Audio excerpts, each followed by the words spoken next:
Raphaël Lejeune a titillé à la matinale, patron, une rentrée désespérante. C'est un peu l'ambiance avant la ref cet après-midi. Et oui, c'est même un peu plus que ça en cette rentrée. C'est un véritable sentiment de ras-le-bol chez les patrons. Ras-le-bol du bazar institutionnel et politique qui bloque le pays depuis la dissolution ratée de juin 2024. Ras-le-bol de la conflictualisation systématique et permanente de la vie politique. Et de voir que le principal boulet économique aujourd'hui en France, c'est la classe politique finalement.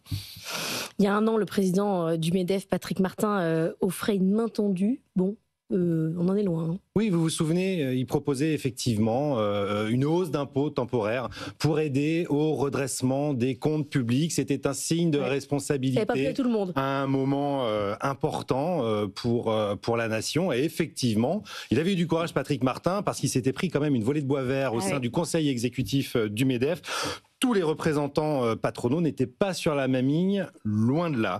Mais Patrick Martin avait émis deux conditions très claires à cette main tendue. D'abord, que l'État fasse sa part du travail en réduisant ses propres dépenses et que ce coup de pouce ne pèse ni sur les dynamiques d'investissement, ni sur les créations d'emplois. Bon, la situation est encore pire.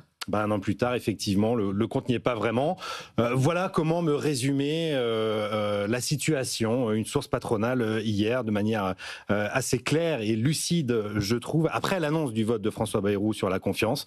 Jusqu'ici, on avait un problème de travail et de finances publiques. Et d'ailleurs, le Premier ministre l'a quand même expliqué à de nombreuses reprises et de manière très claire, le 15 avril, à sa conférence du 15 juillet et encore en début de semaine.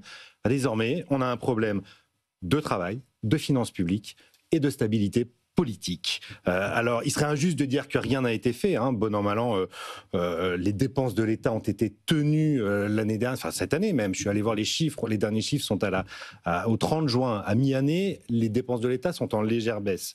0,6%, c'est un véritable effort.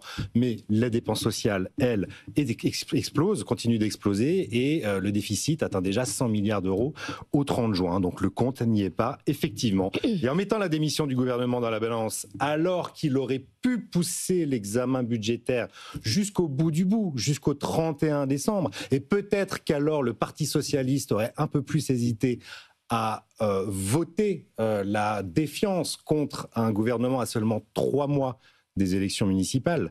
Les maires ont besoin de leur dotation pour les 3 premiers mois de l'année. Peut-être que le vote aurait pu passer. Mais bon, d'une stabilisation, on arrive une fois de plus à une, passez-moi l'expression, bordélisation. La France va connaître 4 premiers ministres en 18 mois. C'est quand même une situation inédite. Et évidemment, les patrons ne leur disent pas merci. La classe politique, ils ont très franchement raison d'être en colère.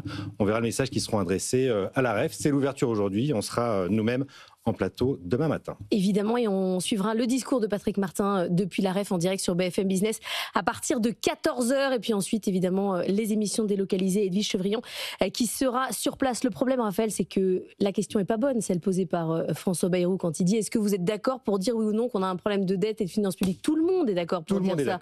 Le problème, c'est que Sophie Binet, qui s'exprimait sur BFM TV avant-hier de la CGT, disait 3 000 milliards de dettes, oui. Mais c'est de la dette pour les grandes entreprises, pour les patrons, pour les plus riches. C'est eux qui ont profité de cet argent-là. Elle est là la question.